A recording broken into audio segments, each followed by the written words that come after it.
spotlight yourself? Yeah, sure. Okay. Okay. All right, here we are. How wonderful. How wonderful. We're back again this week and we're on our final class of Beyond Anxiety and Depression, how to integrate the vast amount of theory that we covered in the last course and have also been doing in this course, and how to start bringing it into our day-to-day life, the real nitty-gritty. And that's something that we can probably keep on doing all the way from here to enlightenment, and there's nothing wrong with that. Actually, it can get very juicy, as Venerable Robina often says. We can really experience the great delight and deliciousness of how complex our life is. A lot of it is to do with being able to relax rather than panic about what's happening. So the main focus for today will be about this: how to keep our mind relaxed and happy in the face of the ups and downs of life. And in particular, the big one that we've all been waiting for, the depression part, because we've focused on a whole lot of things throughout the course. But today, the Rinpoche's 3 cures for depression, how we can directly tackle depression and that depressed kind of flatlining state of mind, and how we can approach it with the 3 scopes. So lower scope is, well, how at least not to make things worse. Most important. When we don't make things worse, then we also create a little bit of a window of opportunity. And then we can do middle scope, which is how to find the wisdom within the experience. How to find the wisdom within depression. What's depression telling us that's really useful, that can liberate us? And higher scope takes it a step further, exponentially, to how to use it for others, how to actually use our experience so it becomes amazingly beneficial for all living beings.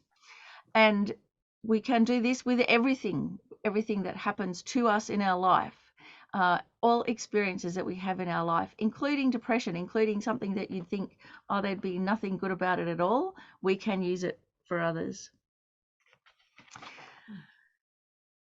So let's set our motivation for this morning, for this particular class. And so taking a moment just to settle your posture, that nice balance between keeping your spine fairly straight but also being comfortable. So not putting yourself into an artificial posture, just putting a little bit of effort into straightening up so that the energy can flow freely in your body. Makes it much easier to concentrate. And even if you're in a room at home, you might have your pets with you, but all around us, all the time, they're all living beings. And they may not be immediately close to us physically, but we're all together here on this planet. And so many of us have difficult lives. And when we take a moment to reflect on it, most of the human beings on the planet have more difficult lives than us.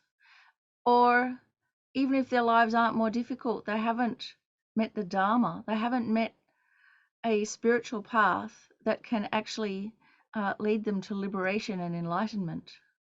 So even if our current circumstances are so difficult, we have the most perfect situation, the leisure and opportunity to really do something about it.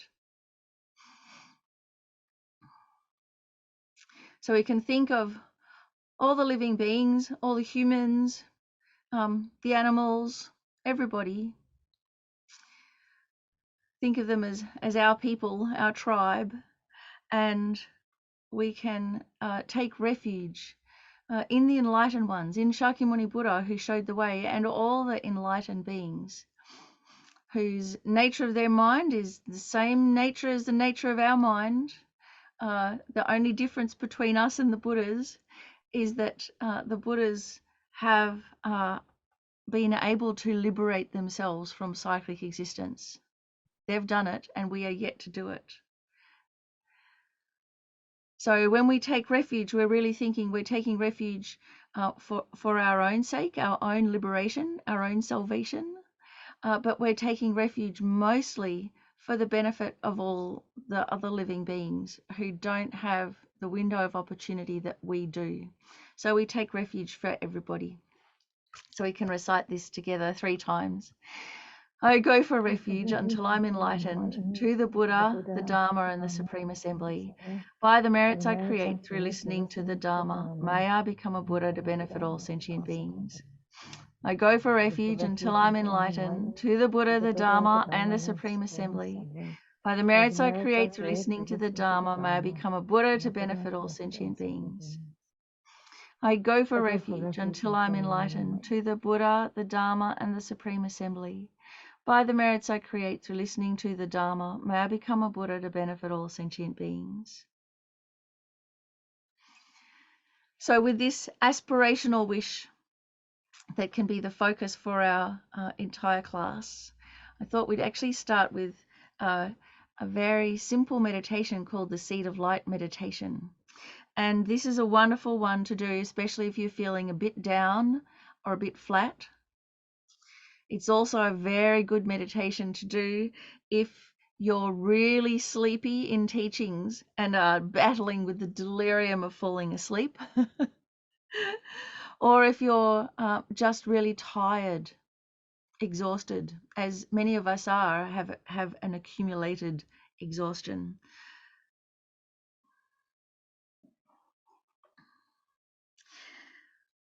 So since we've settled our posture, just take a moment, and you might do it in imagination, but try and actually feel where your central channel is, that in your psychic nervous system, so quite a subtle energetic system within your body. And your central channel is like a clear tube of light, and it runs just in front of your spine, in front of your body. And so imagine it as a transparent channel, quite radiant, running up the center of your body, from the base of your spine up through your body and to the crown of your head. So in actuality, our central channel probably isn't straight and radiant. It's probably all knotted and bent out of shape and got obstructions in it. But that's not what we're going to imagine, because we'll just make them worse. What we're going to imagine is a completely clarified central channel.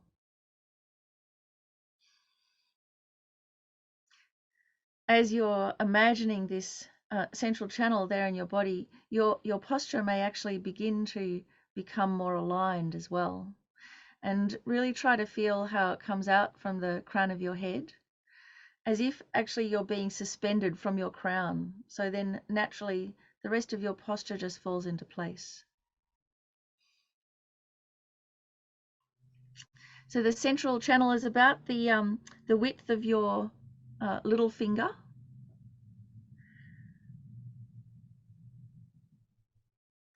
And clear, glowing, very soft.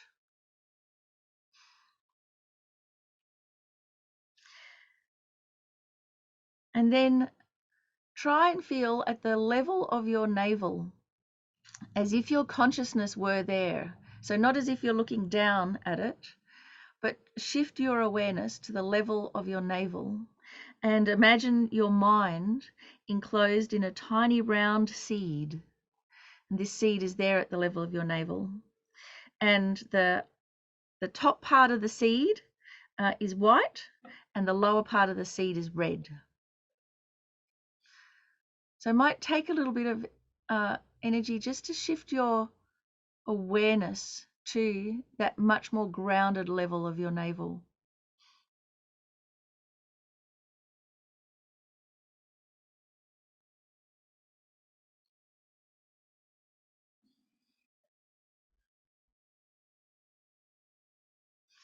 It might actually help to quieten your mind down as well and become more grounded by bringing your focus to the navel there. So wherever we focus, the mind will follow. So just give it time.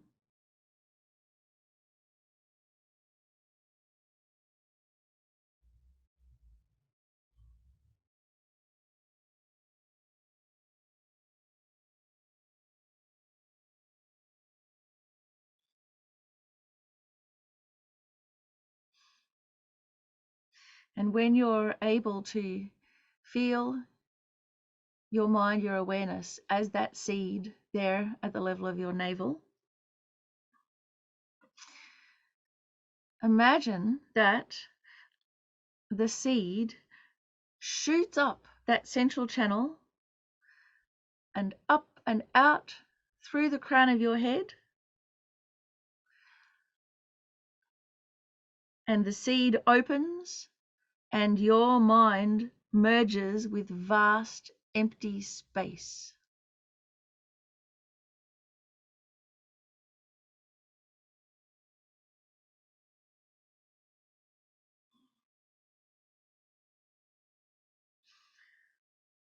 Concentrate on this experience of spaciousness. Feel your mind continuously expanding.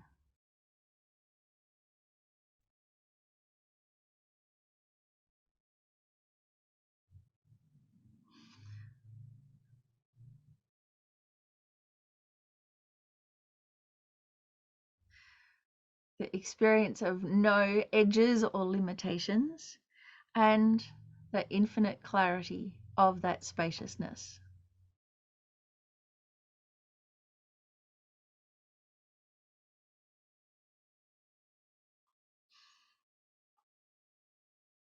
And recognize that your mind is like vast empty space,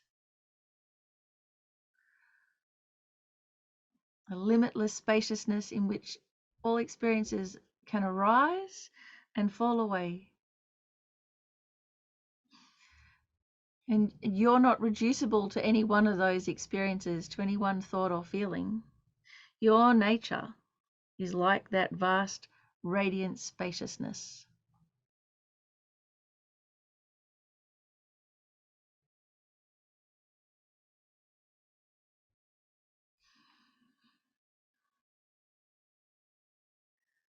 So bringing that experience really to awareness so that you can remember it, recall it, recognize it, and we can dedicate this very short seed of light meditation to our speedy enlightenment for the sake of all living beings. And then in this spaciousness, then again, bring your focus back to the room.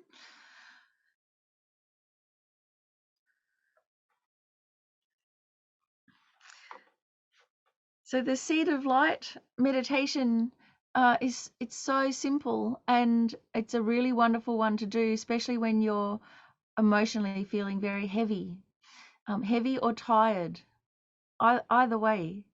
And it takes a little bit of time to get grounded there with the seed at your navel, but it's also quite good to help focus your energy and stop being distracted, and use that heavy energy as the beginning of the meditation, and then transform the experience. So anytime that you're waiting in a line at the traffic lights, when you got a spare couple of minutes, get used to practicing it like that, and then resting in that spaciousness. So any questions or comments about that particular one? Was it all right? How did it go? How are we? All fine? Good-o. So it kind of set the scene for us today. I thought we'd have a look at all of the clouds and the toxicity that darken that spaciousness. So this is our natural state of mind. is clear and spacious. But we don't necessarily experience that, do we? It's actually quite rare that we ever experience that nature of our mind. So how come? How come is because there's just layers of pollution and toxicity in our mind, and these are the afflictive states of mind, as well as the kind of the momentum, the appearances that continue, that mean that this state of kind of befuddlement continues. So what we have are the three that we are very familiar with, three root delusions. So we've got attachment, which we can experience on a whole spectrum, from desirous attachment, real craving, grasping at things, obsessions, lust. So it might start off as an attraction, but it turns into a desirous attachment. Those two things don't necessarily go together. Experiencing something as pleasant or attractive, no problem at all. Conventionally, that's correct. The problem comes in with the desirousness, with the attachment part, with the wanting to possess, as we know. So attachment's a very difficult one to remove, because most of the time we're not aware that it's there, because most of the time we're like this, in a state of anticipation, and anticipation feels quite nice for a while. It becomes unbearable after a while, but generally anticipation actually is more enjoyable than even having the cake. And because we are in an affluent society, we can follow our desires and just keep on thinking, oh, maybe it's in the next one.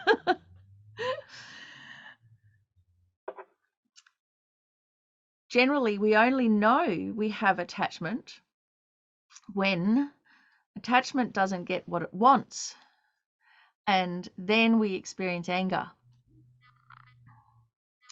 So I find this quite deceptive just to start with, that most of the time we're just going along, we think everything is fine, but that's because we're just able to continuously feed our attachment. But the moment we can't feed our attachment, then we have aversion, anger, we become intolerant, we can't bear it, we might get aggressive, openly hostile, and even keep dwelling on it, and it turns into hatred. So again, there's this whole spectrum. So anger arises when attachment doesn't get what it wants.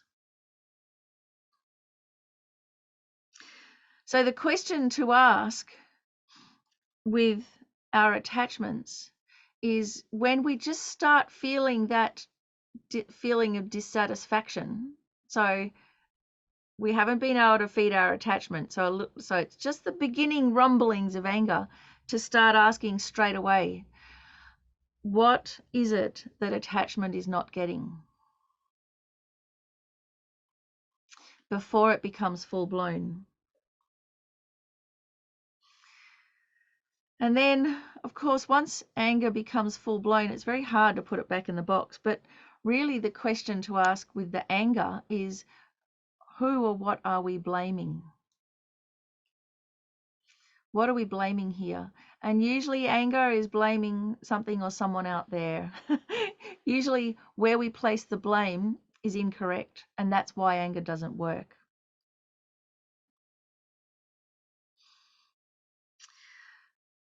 If we stay in that angry state of mind or dissatisfied state of mind, that's the basis for just about every other afflictive state of mind to arise. It's like really fertile ground for all the afflictions and all the sufferings to arise.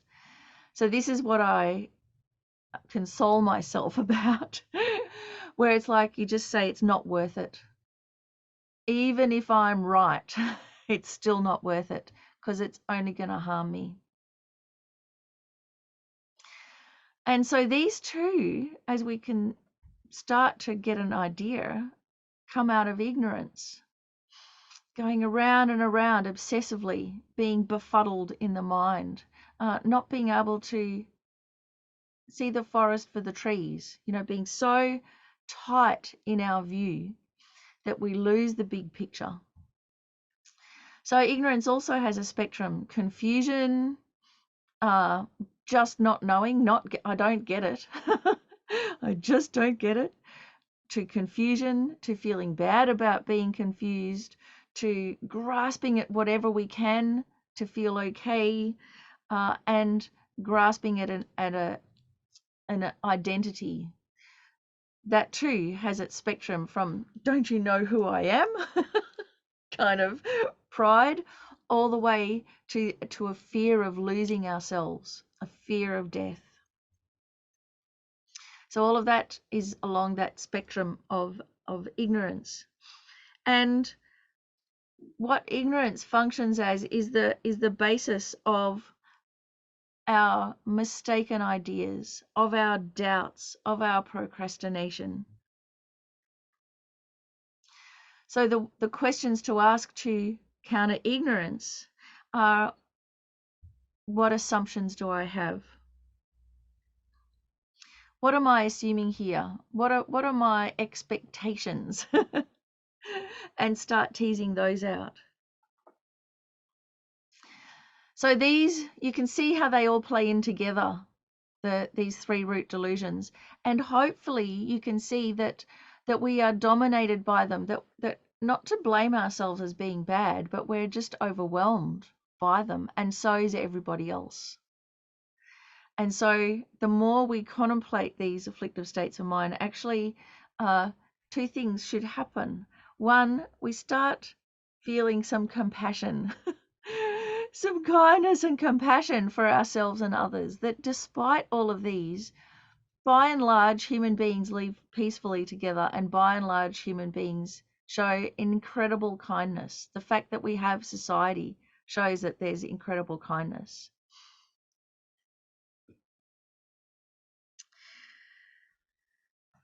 So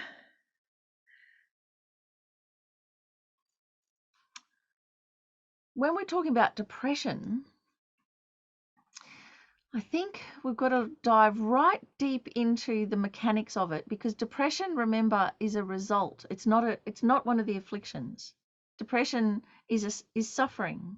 So it's a result of the afflictions. And so if we want to get rid of depression, it's not to focus on trying to stop feeling bad. That actually won't do it. That'll just make it worse, as we probably know. So the thing with depression is to start looking at, well, what is the cause of it? And it could be any of those three. That changes individual to individual.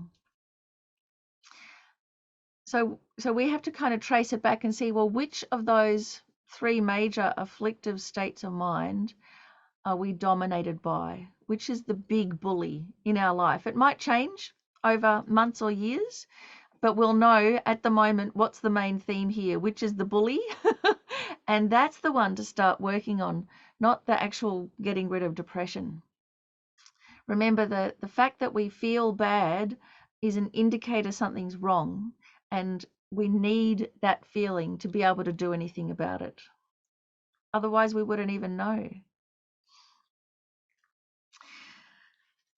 So far, so good. Questions, comments?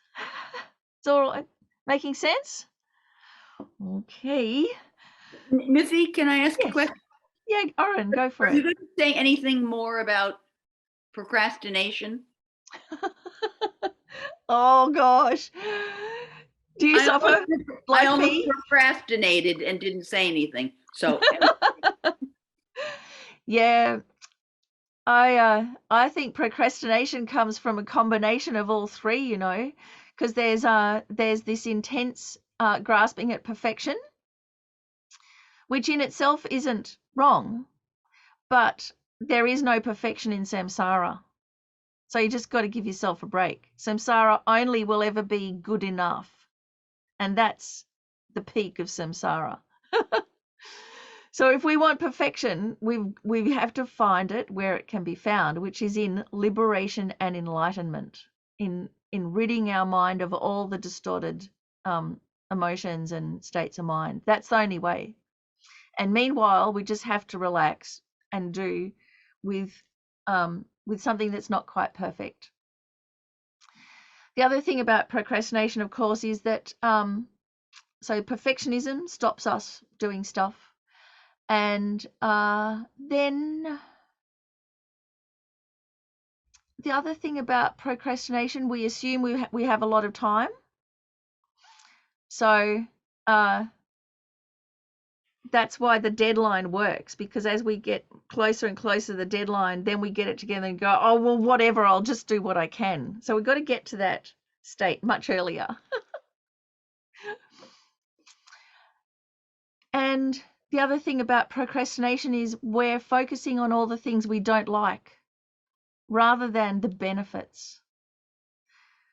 So I used to procrastinate about practicing the cello. When I was a child, I played the cello and I loved the cello and I loved listening to the cello, but I would procrastinate about cello practice. Oh my God, it was torture. For hours I would procrastinate and I'd have big fights with my parents. No, I don't want to do it. They go do your cello practice. So I'd finally sit down and start. And the moment I started, I loved it. So how come I went through all that torture beforehand? Because I was focusing on the difficulties. I forgot about how much I loved cello. And that's why if any of you have ever played an instrument or tried to learn an instrument and then given up very quickly,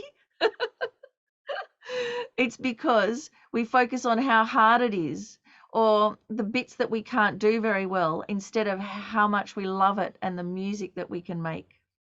So procrastination, if we're suffering from it, it's because we're focusing on all the difficulties, and we've got to remember the big picture, why we're doing it and how much we love doing it. So that's the prescription for you, Oren.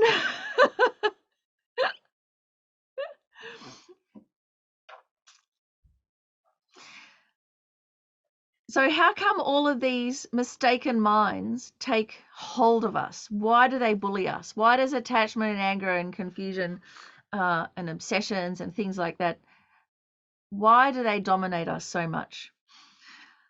So part of it is to do with just our biology of being embodied beings dominated by our senses. And our senses overwhelm us so much. They also make us feel as if we're here and the world is there. You might think, well, yeah, that's how things are. But actually, even from a scientific point of view, science says that's impossible. The whole, if you investigate the science of how sight works, for instance, you need the little rods in your eye. You need to have light. All the light bounces off the object, and actually the color that we see is the one color that doesn't absorb. So even and then our brain turns, we're seeing everything upside down, our brain turns it around the right way, all of these things. So even though sight looks like the color is over there, it's not. The color actually doesn't exist anywhere. It's just this whole extraordinary process. And just recently I did this amazing course on the history of color theory, and it blew my mind because, the color blue, for instance, we think, oh, blue, well, it's obvious, it's blue. But actually, as recently as the 1700s, blue was a range of color from claret and wine and red and scarlet all the way to aquas and blues. And that's what was called blue, because blue wasn't actually labeled on the color, but it was labeled on the luster, the depth of something.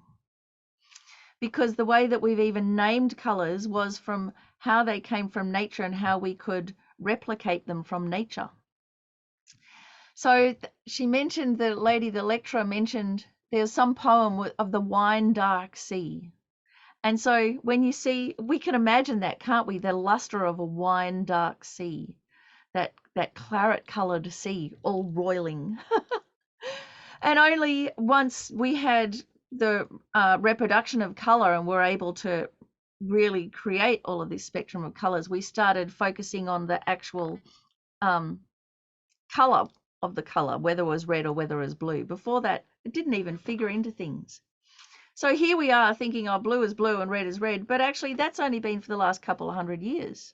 Before that, no one even thought like that. So this is, our senses dominate us so much. What comes in, especially through our eyes, sight, dominates us. And the other senses we're not as aware of, so they dominate us in another way, that they get to us sideways and we don't even know it's happening. And this is what then contributes to what we call the Reifying View.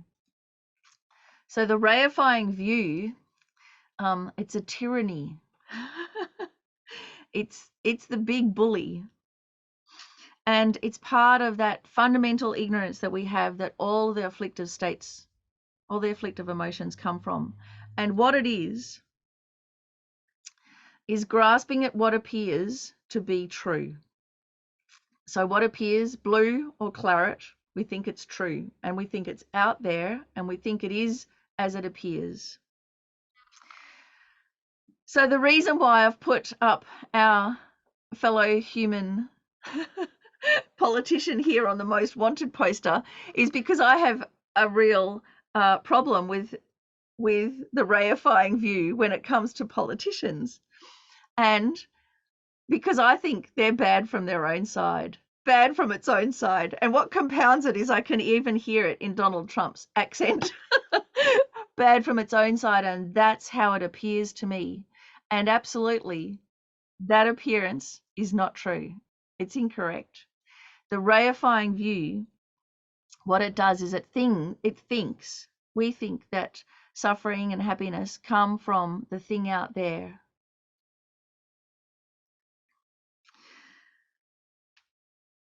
So of course, when we take a moment to analyze, we can see it doesn't come from the thing out there, that everybody sees the thing out there differently.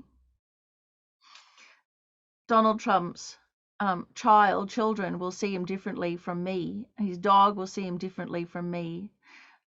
Will see him differently from his mother. So right there, we can't say anyone's right or anyone's wrong, can we?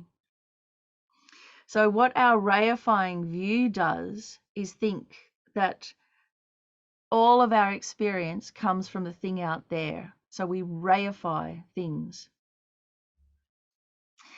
And this Reifying View is the source of all of our afflictive emotions and all of our sufferings.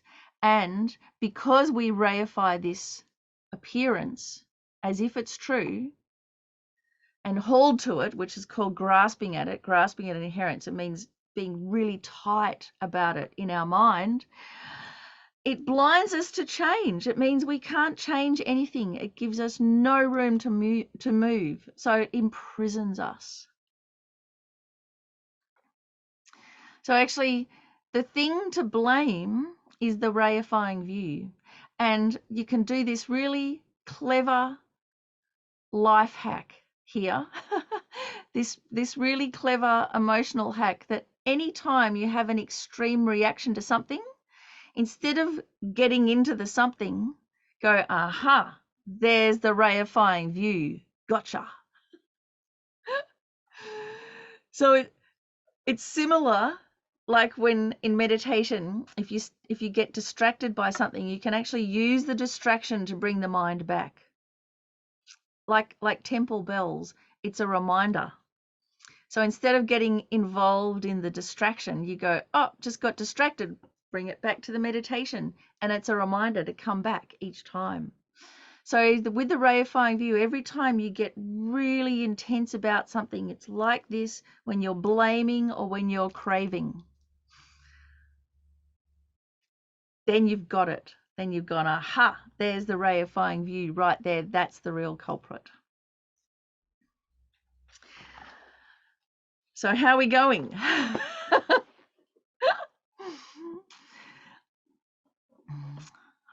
Anyone got any comments, questions?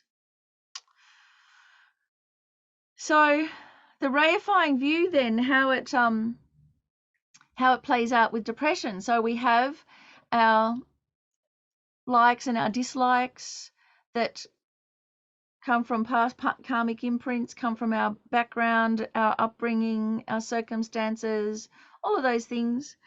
And we are just moseying along and everything seems kind of okay for a while. And as my friend Corey Jackson says, you get this thought, oh, perhaps samsara is going to turn out okay after all. And then something happens, bam, to remind us, no, it isn't. And so something happens and we don't like it. Or we can't get the thing that we want after all, or the thing that we want turned out to be no good anyway. Disappointment, aversion, dislike. And what happens when we experience aversion or anger or something that we go, this is not right, this shall not stand? So along that whole spectrum, we have an initial burst of energy. And there's two ways that it goes. One, because of our reifying view, it goes outwards. We become aggressive, we become hostile, we blame others. We go, it's you, I'm going to get rid of you. Or it's that, I'm going to get rid of that. So it's an explosive outward energy. The other thing that can happen is that it doesn't explode outwards, it implodes. And that's what depression is. So where we don't know how to work with that aggression or aversion, and we just push it down. So it can come from being quite well-meaning, of not wanting to hurt others, of being freaked out about the meanness in our own mind. And so we squish it down, or even just panicking and going, oh my God, what do I do with all this energy? Whoop, and we put a lid on it. Literally, that's what depression is, flattening everything out. And so then we've gone from this initial burst of energy, but because it's all infused with anger and hostility and attachment, not getting what it wants, it's terrifying. And so we shut it down. And it turns into depression, to this flatlining. And of course, then we lose all of our energy. And pretty much I've found that this is just how ordinary people who are, good people, they're just trying to look after their family and have a good life and whatever. This is how we deal with difficulties. We just shove it all down. We put a lid on it. And it doesn't solve anything, does it? It's why we get depressed. So in one way, we're not bashing everybody up. We're not being hostile and violent, though it's still all there under the surface and can come up again in volatile anger. But mostly it just robs us of our energy. So the very worst thing to do then is to sit there and talk and think about all the terrible things of the world. But that's pretty much what we're most likely to do when we're depressed. And that's also how our habits go. But it really does implode inwards. And instead of blaming others, then actually we could have a lot of self-blame as well, being really judgmental and mean. So is that the experience that that people have? Does it ring any bells? And then it's really hard. Like once it's squished down like that and we've lost that energy, it's really difficult to get our energy back again because it's a self-perpetuating thing, and it can go on for many, many years because the cycle. It's like with the computer, where it won't switch on sometimes. It just keeps on going around and around and around, and just like nothing happens. It's like the whole hard drive's wiped. Yeah, Wiley. With what you were just saying about like the hard drive, the hardwire, is that how the biology part comes into depression and all of that? Yeah, it's a two-way street. So remember, with brain plasticity, I mean, it is our ticket out of this state because of brain plasticity, but it's also brain plasticity that gets us into it. So the root causes come from the mind because it's an experience. It's a mental experience. But then if that experience becomes very intense and it's as if we practice it, then that rewires our brain. And it also means that if we have a predisposition to depression, for instance, then it becomes very strong. And so then we've got two things.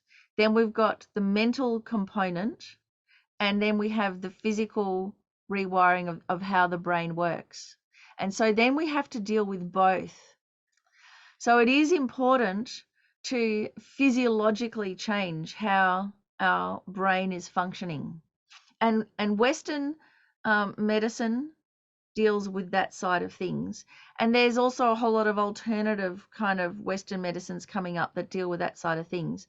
But the mistake that Western medicine does is thinking that is the cure. But it's not. It just changes the circumstances. And it gives us enough space to work on the cure, which is the mental stuff.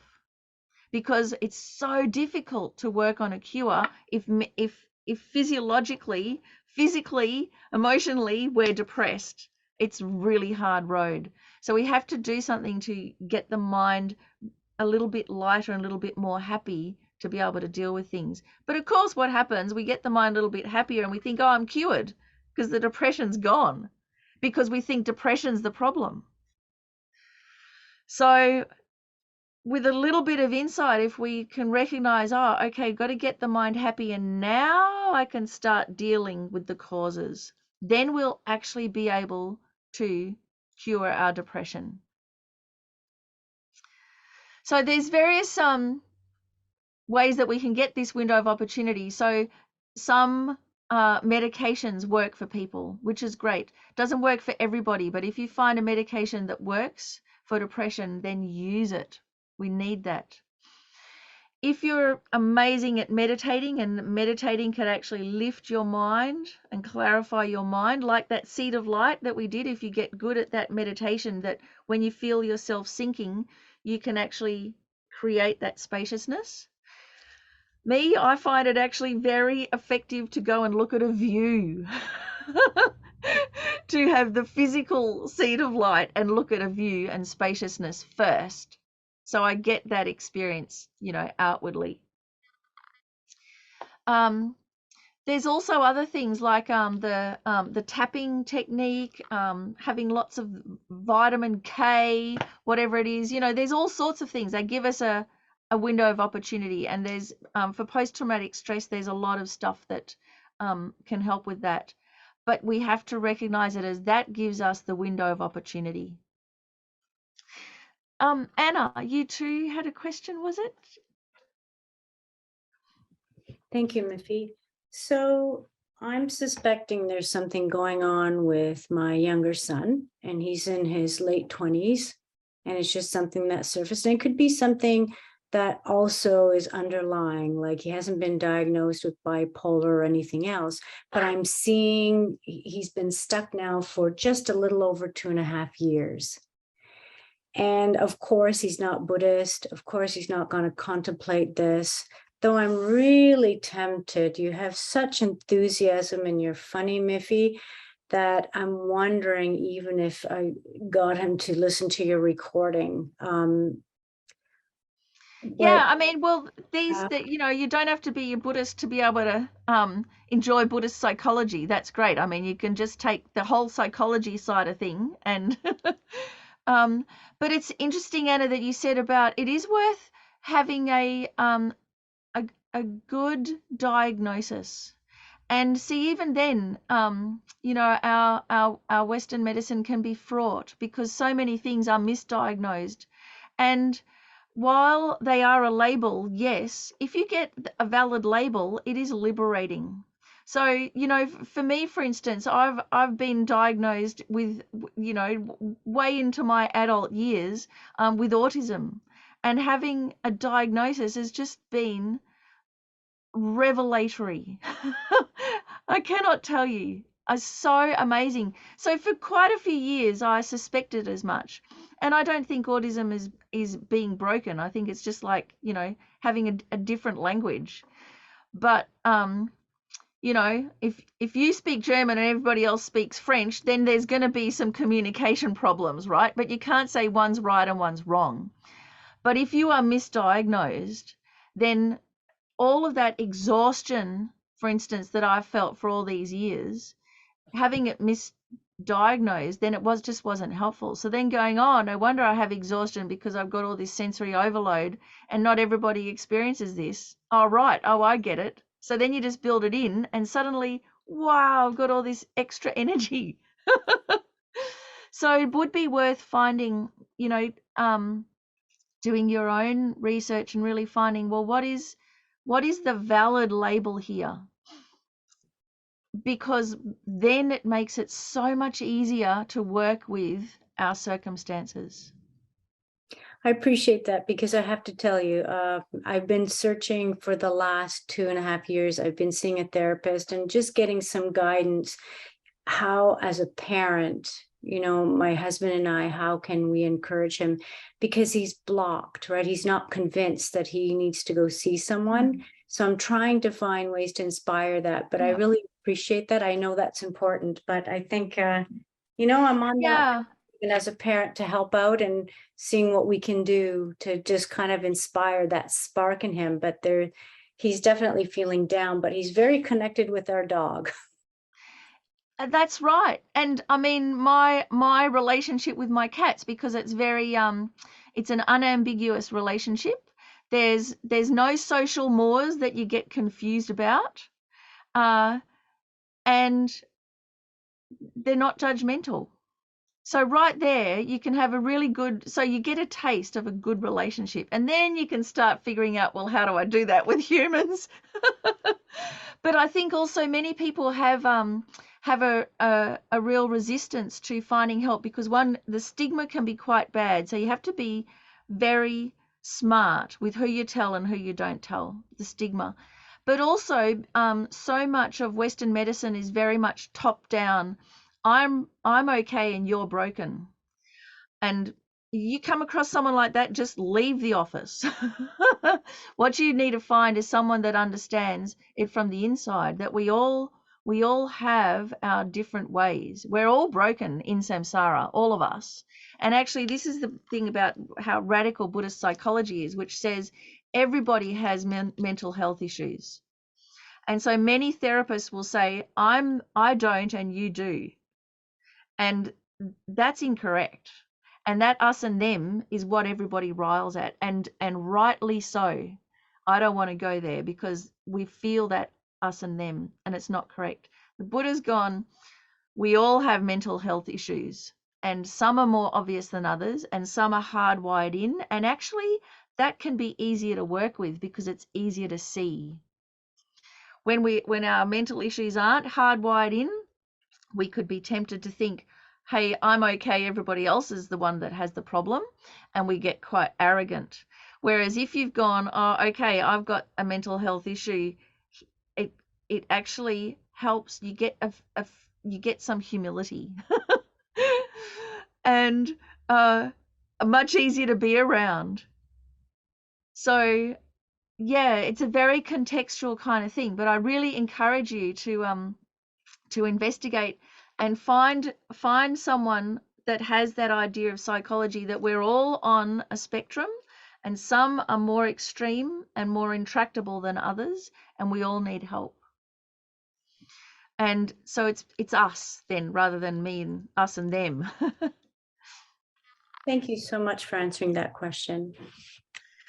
So this is really good because So Rinpoche's radical cures for depression in particular, but also I'm going to in a moment talk about how even the stories of the Bodhisattvas, how they show how the Bodhisattvas also had anxiety and depression, but how they worked with it. So just backtracking a moment. So the radical cures for depression, number one is remember death and impermanence. This is just the number one go-to. First off, no matter how bad things are, you can tell yourself it'll pass. It can't last forever. That's the wonderful thing about impermanence, that it will not last forever. Even though it may last for many years, it's not going to be forever. And everybody can tell you this. This is a kind of a well-established truth. And we can console ourselves with that. The other thing that when we do have a near-death experience, when our life, if we're quite depressed and then we're in a car crash and everybody survives with, you know, barely a scratch on them, we're just, wow, how lucky am I? I'm alive. So the near-death experience really shows up. It brings our focus back to how fantastic to be alive. When we're depressed, we forget about that. It's kind of like, you know, in prison, the day you get out of prison, you know, the prison gates open, you look at the sky, the birdies are tweeting, the sun is shining, everything's fantastic. Nothing's changed. You're just on the other side of the wall. But there's this freedom there. And we forget when we're depressed, we're in this internal prison. So Rinpoche says this very radical thing, which is when we're depressed, we assume it's going to last forever, and we assume we're going to last forever. And we assume we're not going to die today. So Rinpoche says this real top shelf advice, which is, what about if we thought, oh, perhaps I would die today? How would things change? So even if we're suicidal, underlying that thought of suicide is the thought that we're not going to die today. Underlying everything is that thought. Today isn't the day, so then I have to hurry it up. So it's like flipping it. Flip the script. Go, well, what if I did die today? Now everything's in a different perspective. So that can help. The other thing that I found, if that makes you a little bit panicked and you shut down, extend it out a bit more and think, well, what if I had 1 year? Or what if I had 3 years? So the things that come apparent to you when you ask yourself that question will help refocus your mind.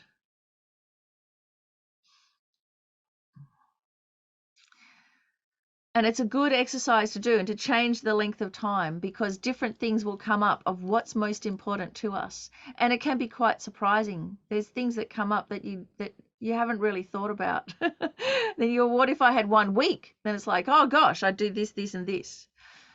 What if I had, 5 years? What would I do? So generally when we are depressed, our focus becomes very, very narrow. We lose the big picture. We lose the context. With any afflictive state of mind, we lose the context. So remembering death and impermanence puts it back into the context again.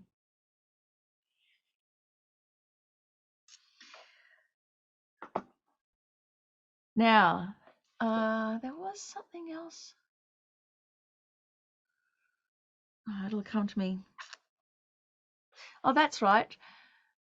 So how come I put the picture of the bunch of flowers, the wilting bunch of flowers? Well, that's because this is where we can easily accept death and impermanence. So have you ever wondered, like, why is it that bringing flowers is the special thing to do? Why don't we just rock up at someone's house and give them a can of artichokes. You know, why is it flowers? What is it about them, huh? So, I mean, the thing is, right, that the fragility, it's not just the beauty. Otherwise, we'd all be rocking up with bunches of fake flowers.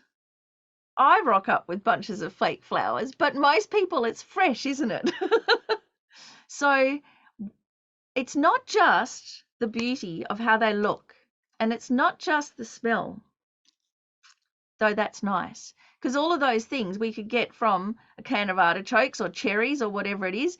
And I have also rocked up with cans of artichokes, and I tell you what, there was some quizzical looks. So the thing about offering flowers is the recognition of fragility and impermanence.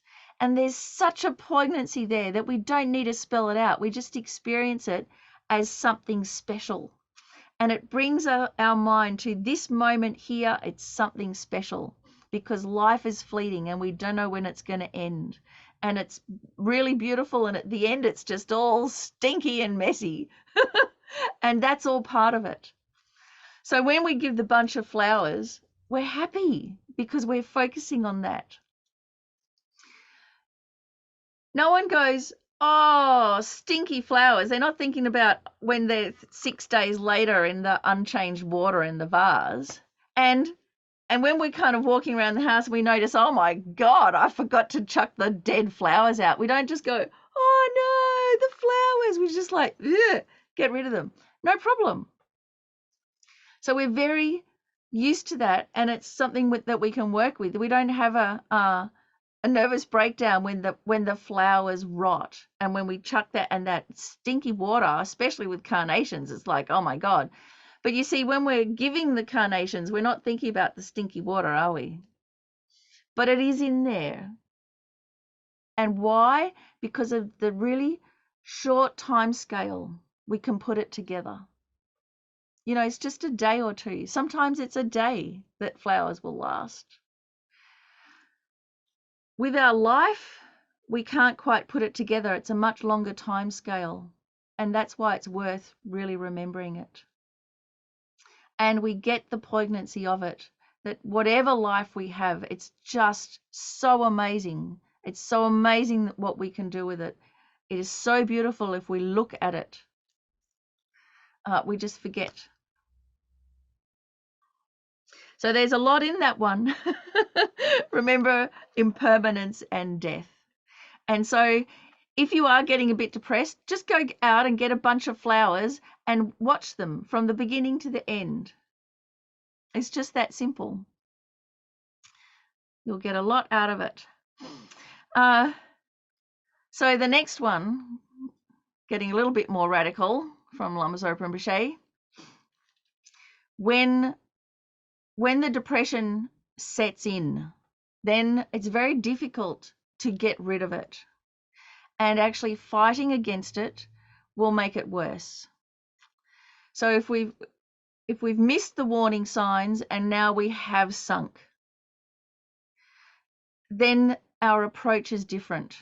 You know, if the warning signs are coming, we're feeling a bit tippy, you know, we can have the flowers, we can do the seed of light meditation, all of those things. But then something happens, you know, we're caught unawares and we sink. And once it's manifested, you can't unmanifest it. Then you have to work with it.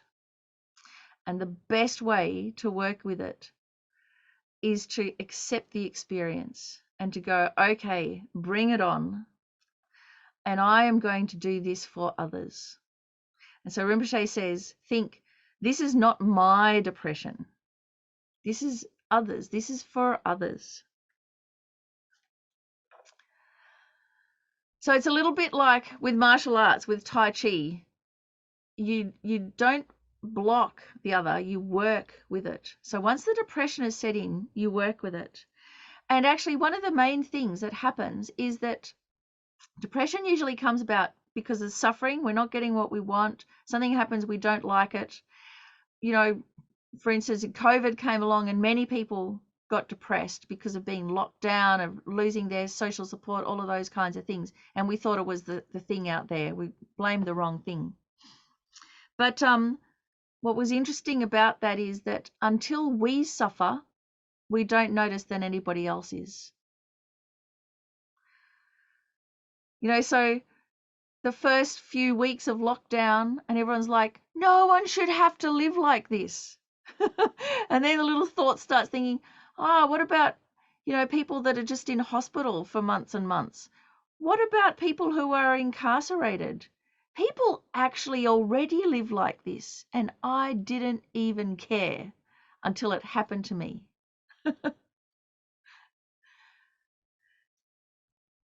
I remember reading a book by Oliver Sacks, you know, the great author, great medical adventurer, and called A Leg to Stand On. And he was like in his 30s or 40s, and he'd never been sick.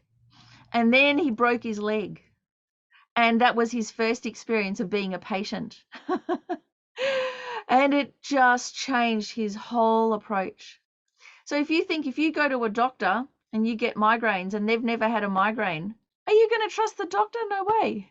Like, they're not even going to feel for you. They're just going to say, oh, it's not that bad. So that's with us too. Until we suffer, we have no idea that other people do either. We're so oblivious to it. And then it happens to us and then it's like, oh my God, total panic stations. So this is great. This is a wake-up call for us to how the majority of the world live their life. If you've ever done Jungnays, you know, and you spend one day without eating or drinking, and it's like so terrifying. And I remember one of my friends saying, it's like, because I say, why do people get so terrified about not eating and drinking for a day? And she said, oh, you know, it's like if you have to fast before an operation and it's 6 hours and you know you can't eat or drink. And I'm like, do people get frightened about that? Because, you know, all you have to do is just be some kind of distracted artist and you go for a whole day without eating or drinking, you don't even notice it. So there's the fear. The fear comes upon you. So when we experience suffering, it's not just the suffering, there's the fear, how we think about it, and it comes upon us. But we can use that by recognizing, oh my gosh, the majority of the world lives like this every day. And I didn't even care. So it can actually make us a better person. It opens our heart. Now we connect with others. Now the others are my people. Now I get it. So this is a big difference. Depression, it's very isolating and you're oblivious to your effect on others. And it's really horrible how we are to others. But if we embrace it, if we embrace our suffering, it opens our heart. We become aware of others. Instantly, we're connected to others through our suffering. Instantly, our heart melts. We become closer. And how we can do that is just to have the courage to go, well, it's happening. There's nothing I can do about it. I'm going to use it. Use it for others. If we don't have pain, we don't have empathy. If we don't have empathy, we can't develop compassion. We won't be any use in the world. So Rinpoche says, this is how we think. I am experiencing the depression on behalf of all sentient beings, on everybody's behalf.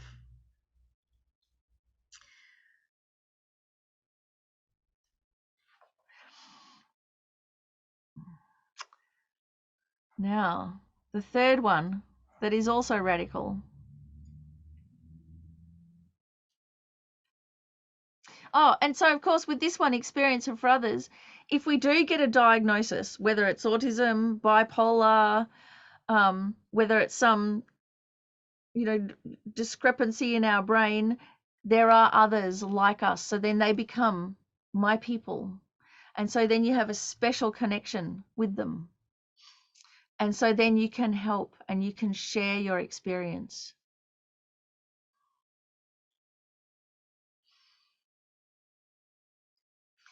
Now, the third one is, if we're going to blame anything, put the blame in the right place. Give it to your ego. So many times we'll blame ourselves, and the self that we blame is the wrong one. We blame our conventional self. It's not our conventional self's fault. We blame our goodness and our vulnerability, our little fledgling bodhisattva attitude, our altruism. We blame that. Usually when we go, oh my God, it's all my fault, who's the me that we're thinking about there? So that's wrong. When we go, oh my God, it's all my fault, it's not my fault. It's my affliction's fault. It's the fault of the afflictions, of those dominating bullies. It's their fault. And that's where absolutely we have to point the finger. So I love this Gollum, you know. So there's so many clips that you can see how he changes. He changes from poor, vulnerable Gollum, so dejected, abject suffering, and then he flips over to real vicious Gollum, and his teeth go all sharp, and that's that ego, my precious. So Gollum, he's like the perfect example of ego grasping, because it's both there. There's the reifying view and there's the grasping, and how that imprisons us. And even with Gollum is such a great example, because even there's this spark of humanity, of hobbitness, you know, of Smeagol, poor Smeagol, like the most dejected of beings ever. So with our blame, we blame Gollum, not Smeagol. We've got to put it in the right place. And again, it's like a real skillful martial arts move. When you feel that urge to blame and begrudge and to point the finger and to, that's not my fault, then stick it on the right thing. So the question there to ask is, well, who do you blame? And then really investigate and get very discriminatory about it. Again, once that blame energy is up and running, you can't kind of stop it, so you have to redirect it. And it's the self-cherishing and the self-grasping. So the self-cherishing is that real neurotic tunnel vision that's just all about me, and it just collapses in. And yeah, it is all about me, but that thought makes us so alienated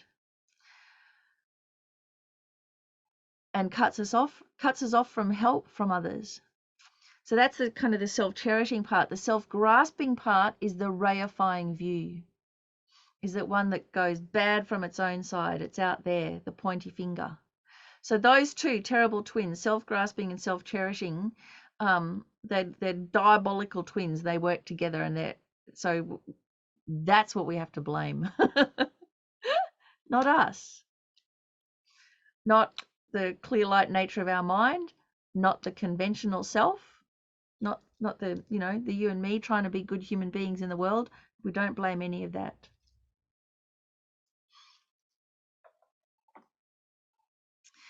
Okay, questions, comments, how are we going?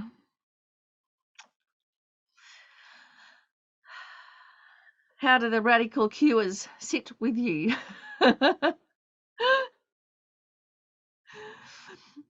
Have you had any successes or results with them? Yeah? Yeah. Mary Cotter. Hi. So we're supposed to be blaming our self-grasping and our self-cherishing. And I was just wondering, can you maybe give an example of, of how to do this, like a practical example of, if we're walking around depressed and, like intellectually, okay, it's my self-grasping, it's my self-cherishing, but like, how do you put it into action? Okay, so there's an analysis that we can do, but there's also what we can do with our emotions. So I think because depression is so feeling oriented, and we're actually missing our feelings. Everything's gone all grey and colourless and flat. So that's that thing to really have courage and go, instead of shutting down, which is what depression does, to have the courage to open your heart to others. So that middle one of experience it for others and really become aware of your people. And out of our tribe, whatever our tribe is, who we identify with, there are some that are less suffering than us, but definitely there are some that are more worse off than us. And so we let ourselves feel for them. So we let our suffering grow our compassion. Just like I don't want to suffer, gee whiz, they won't want to suffer either. And wow, just like I want to be able to do something about it, they too want to do something about it, but they don't know what to do. So we just reach out. So that's a change in attitude that goes from collapsing inwards, imploding like that, to having the courage to be big-hearted. So remember, there's a difference here between empathy and compassion. So empathy is where we feel for others, and that's step one. And you can't stop there, because if you just stop there, it'll turn back into depression again, because we'll get too overwhelmed. We'll get burnt out. We'll see suffering over here, we go, oh no. We see suffering over here, we go, oh no. And then we think about the sufferings of all the 6 realms, we go, oh no. And it's just like terrible. That's because that's just so far all we're experiencing is empathy. We have to do something with it. So we've got to turn our empathy into compassion.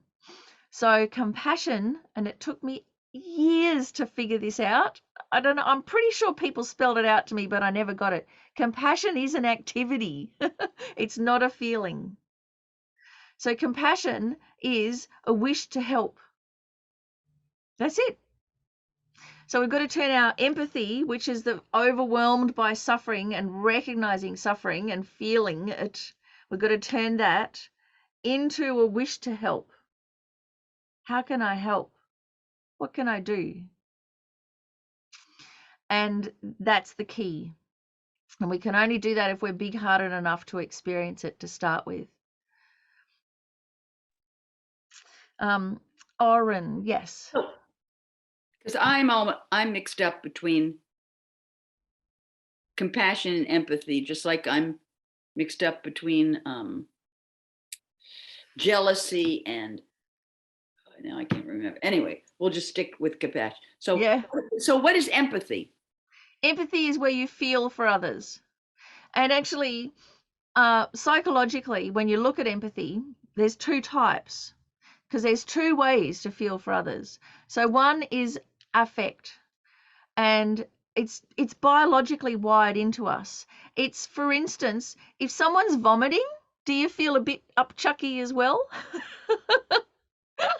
That's empathy. If someone's crying, like if you're at a wedding and everyone's crying, do you get a bit teary? So that's empathy. It's there emotionally, we resonate, but also biologically, it's hardwired in. So it's a feeling, and that's called affective empathy. But there's another form of empathy, which is called cognitive empathy, and that comes from analysis. And that comes from being able to put yourself in someone's shoes and understand them. So teachers do this, doctors. So this is the example, right? A doctor has to have cognitive empathy, because you go in and you might vomit into their waste paper basket and you talk about all your symptoms. A doctor's job is to understand that. If they had affective empathy, they'd be vomiting into the waste paper basket as well and be hopeless, doctor. So the cognitive empathy is where you understand it. You can put yourself in their shoes, but you're not overwhelmed by the feeling. So who else has cognitive empathy are torturers. So torturers understand how to make their victims suffer in minute detail, but without feeling it. So it's a skill, can be used for good or bad. And affective empathy, where you feel for others, it's great. It means that we open our heart to others. But if we can't do anything about it, we will be plummeted into depression. So it's step one of developing compassion. But then we've got to go, how can I help? So compassion is the wish to help, the wish to alleviate suffering. It's not feeling suffering. It's not feeling for others. It's the wish to alleviate suffering. So it's action, which is the opposite of depression. So you can see how they're kind of tied in. So how do we activate our compassion? Right at the coalface there, right as we're about to tip into depression, instead of going, oh no, this is too much, how can I help?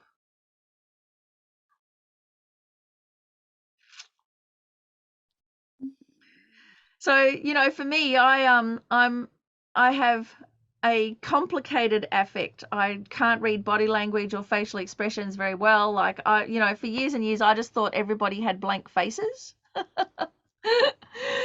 But no, I just can't read facial expressions. So, how I get my empathy is by figuring it out. And once I've figured it out, then I get it. Then I get people. So it means I'm not very huggy, but I'm probably okay at leading a class because I've dived right into figuring out how it all works and how it happens. So we need both of those, but either way, the conclusion we got to come to is, how can I help? What can I do with this? And you don't have to be an expert to be able to help. All you have to do is just be kind. Just like bring someone a box of tissues or make them a cup of tea. That's enough. How to help doesn't have to be able to cure the problem, but it's this attitude, how can I help? So of course with the reifying view, we start thinking help means fixing the problem out there. But actually it's not. How can I help is an attitude that we carry with us, whether we can help or not. So you can see we get a bit stuck again, and this is why first responders and healthcare workers and everybody gets burnt out, because the how can I help starts being attached to the external world of whether you can save their life or not, rather than it's an attitude, how can I help? So if we're trying to help others and then it doesn't work, then we go, oh, that's it, then I'm not going to try anymore, and we shut down again. That's the wrong kind of approach. The thing is to always keep this attitude, how can I help? And remember, sometimes it's going to work and other times it's not. And sometimes you're going to be able to help and sometimes you aren't. Sometimes, especially like if you have friends that are junkies, for instance, many times you cannot help. Or if you have someone who has really severe depression, like clinical depression, and it's so hardwired in their brain and it's so stuck. And from a Buddhist point of view, it's like it's the ripening of many lifetimes of karma, like it's like multi-layered, everything stacked up against you. You might not be able to help, but you can always keep the attitude of wanting to. And then when there's a little tiny opportunity, we can jump in. We'll naturally jump in.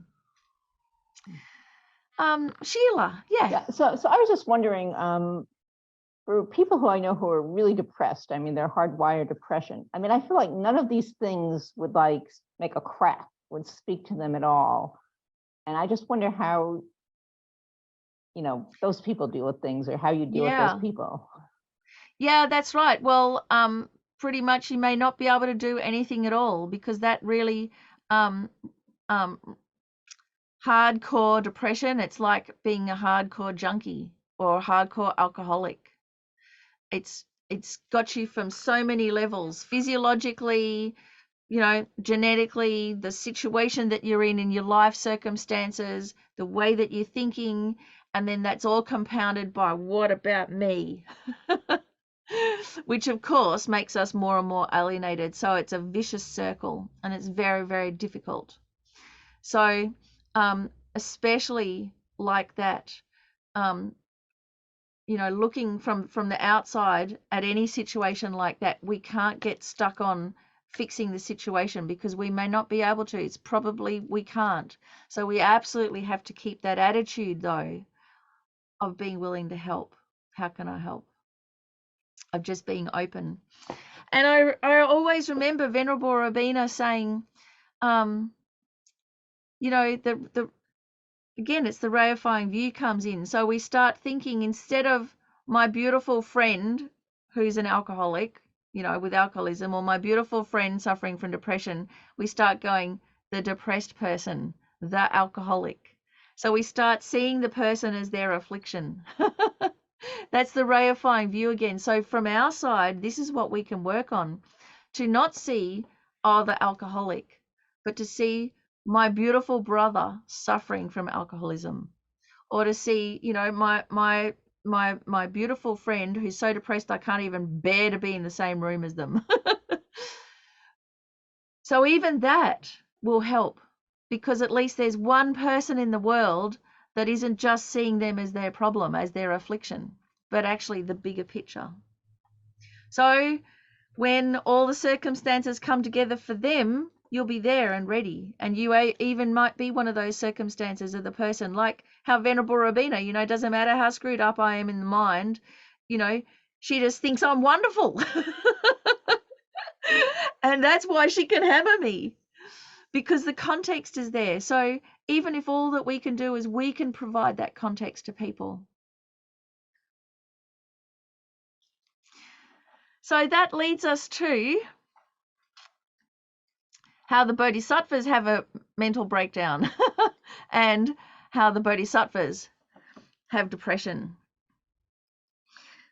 So we've got the cognitive fusion, which is why we panic. It feels bad, therefore it is bad. So that's the mistake that depression tells us. And anybody who suffers from depression thinks that there's nothing good about it and that something wrong and it's no good. Whereas actually, once it's there, go deeper, go more, find the wisdom in it. It's like Leonard Cohen's guru, because Leonard Cohen's a Zen priest, and when years ago when he finally was going to play one of his songs for his guru, and he thought, might think it's a bit much. Anyway, so he played one of his sad songs, and his guru said, "Oh, Leonard, make it more sad." So that's what you do, if we're already sad, then make it more, go into it to find the truth in there. So the truth in depression is recognizing suffering and how it's not just me, it's others. That's the real truth in there. So Lama Zopa Rinpoche says, just like the fever of your flu is evidence your body is fighting infection, we have a fever. That means already all of the systems have kicked in. The immune system is working to fight the infection. So the fever of your depression can become your path to compassion. So that depression, it's like a fever. And already within it, even though it's so unpleasant, is your whole mental immune system kicking in, and it can develop into compassion. So Chenrezig here, Thousand Armed Chenrezig, the Buddha of great compassion. So when we look at this, it's not to think, some kind of strange looking being or some mythological creature. It's a story, right? So the story here was how to have a nervous breakdown. So Chenrezig, you might see there's all these heads. So there's 9, 10, 11 heads. So even bodhisattvas have depression and anxiety. But because the bodhisattva attitude is one of altruism, so it's about others. It's not all about me. Everything's directed to be able to benefit others, whatever happens, good or bad, pleasant, unpleasant, it's to help others. So when Chenrezig was trying to help sentient beings and lift them out of suffering, and he was incredible. He started off being so incredibly wise. He's the one in the Heart Sutra, that's having that conversation. And he was going quite well with helping sentient beings. But then, all this effort, all this work, and then he'd blink and look, and there's just multitudes more of suffering and sentient beings just making things worse for themselves. And he had this moment of like, oh no, it doesn't matter how much I do, nothing's getting better. Like, there's still multitudes of suffering. And it just broke his mind. It broke his heart. But see, this is the beautiful metaphorical truth here, that in the breaking his mind, instead of destroying him, now it's like his head split into all these different heads. So now there's even more help to give. So this is what we can do too. Instead of, when we break, it's not that we break and disintegrate. We break and we become better. We become more able to help others. And it's in that change of the attitude. So if we're not dominated by self-obsession, then whatever happens to us, especially the bad things, break open our heart. And so our trauma can end up benefiting others.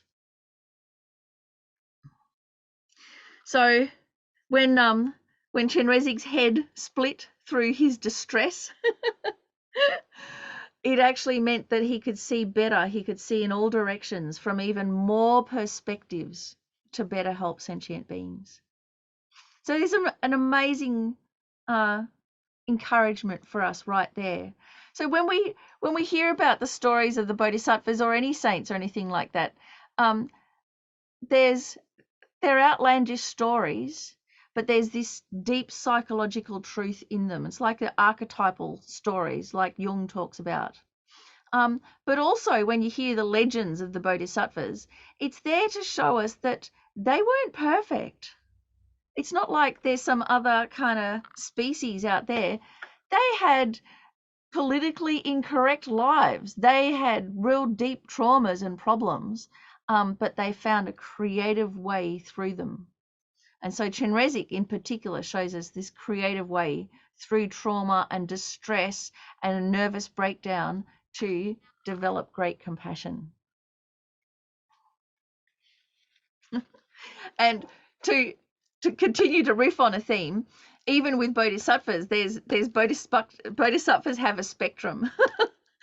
So you're on the spectrum when you're a bodhisattva as well. I think there's like 19 or 20 or 21 or something different types of bodhisattva as you're going along that have all these different strengths or superpowers, but also you could see getting there, a lot of extreme transformation has to happen. So just like we might be on the spectrum here, I might be on the autism spectrum and other people are on the whatever mental health spectrum, that still stays, but it just turns into wisdom and altruism. It's not like we turn into some other kind of being. We just use everything that we have. So Lama Zopa Rinpoche says,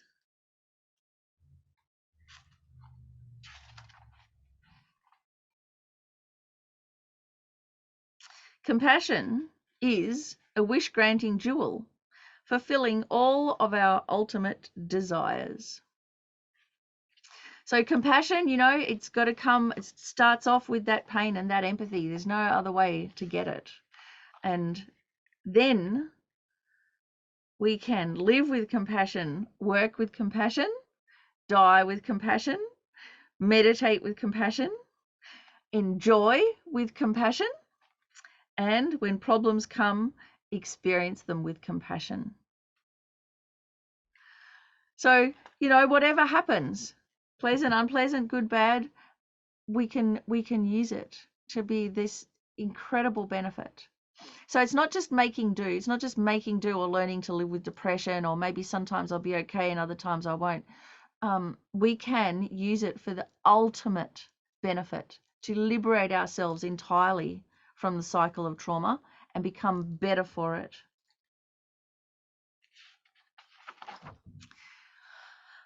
So just before we finish, I wanted to do a little meditation. And as we had our list of most wanted posters, well, the best most wanted poster and the winner is Miss Innate Human Intelligence.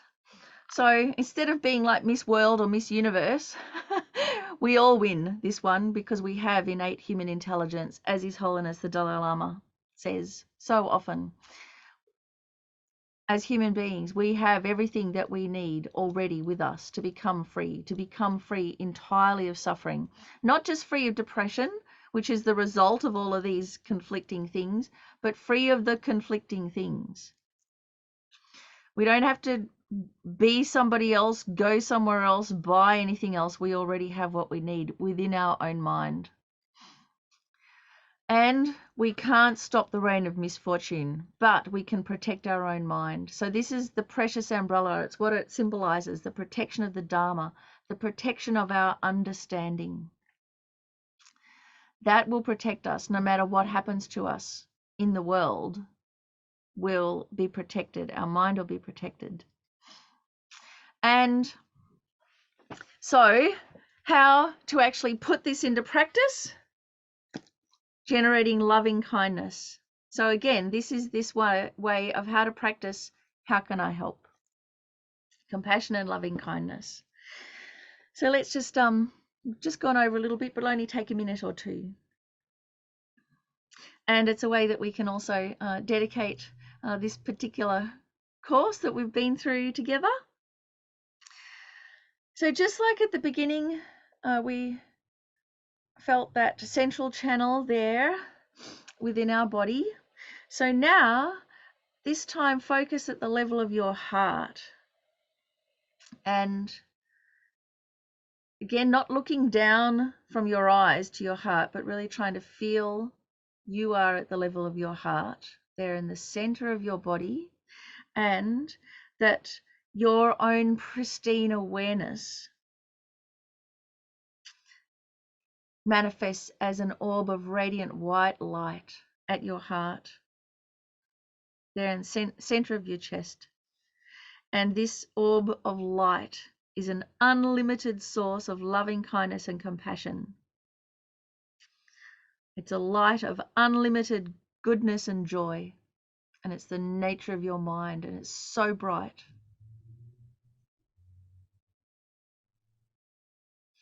And as this light radiates through your body and it warms your whole body, feel yourself flourishing as a human being.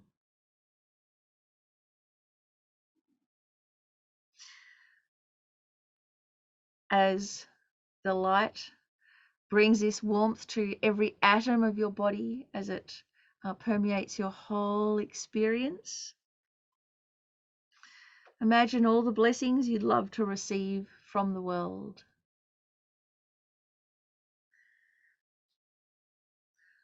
Imagine all the ways that you would like to be transformed.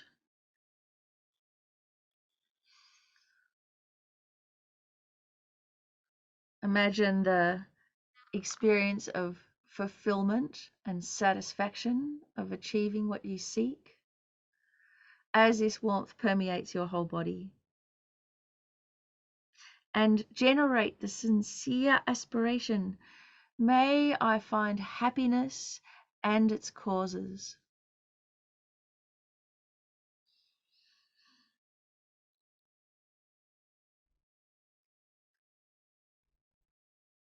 So every time you breathe in that thought, may I find lasting happiness, all the causes of happiness. And as you breathe out, imagine this light flowing from this inexhaustible source at your heart, through your whole body.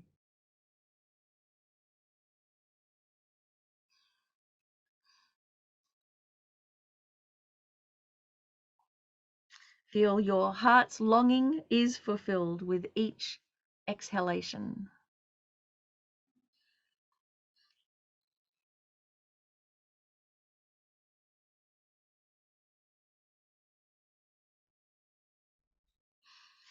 And then gently extend your awareness to remember other living beings just like you, those that we're psychologically connected to that have similar problems and travails as us. And then all the people, whether friend, enemy, stranger, they're all just like us because they're all seeking happiness. They all want to be happy, and yet everything is not quite right. There's no real happiness anywhere. So think how wonderful if they had happiness and all of its causes. And so again, with each out breath, as you breathe out, that light from your heart radiates through your body and then radiates out of every pore of your body and flows to everyone. In every direction, countless light rays from this inexhaustible source at your heart, reaching countless living beings. And this warmth and light fulfills each living being's happiness.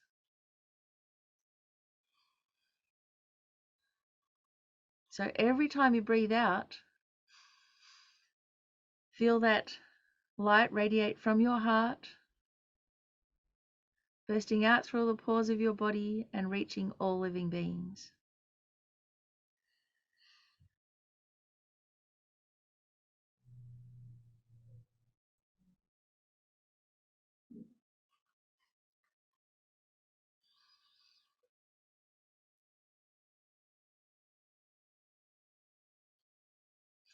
And then we can dedicate all of the merits, so the good intentions, your good-heartedness, your natural good-heartedness, and all your efforts, regardless of whether they've achieved any concrete results or not, the actual energy of effort.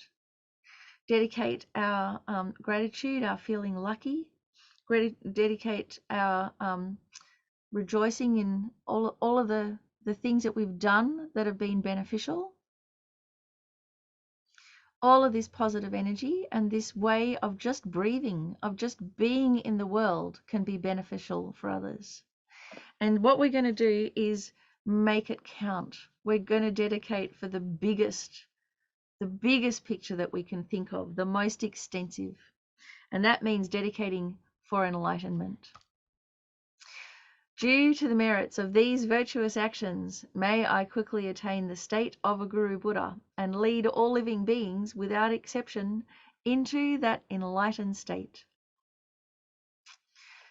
May the supreme jewel bodhicitta, not yet born, arise and grow. May that born have no decline but increase forevermore. As long as space endures, as long as sentient beings abide, may I too remain to dispel the sorrows of the world.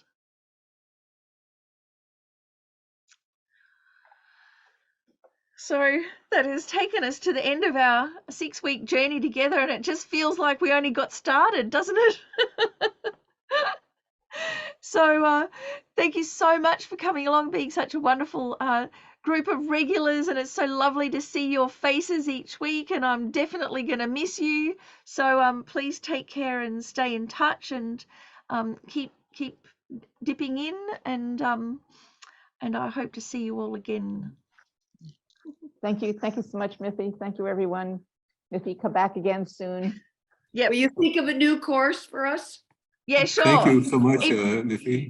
Lauren, if you've got any requests of topics, and the more specific the better, then collect them all and send them to Sheila, and and we'll cobble something new together for sure. Okay, so I Thank won't you. start now. I'll contact Sheila. Okay. Oh, good. Okay, look out, Sheila. Bring it on. I wanted to ask, Anna, you mentioned something about recordings. Are there recordings available? So Of Sheila, I Miffy's think there class? are. Yeah.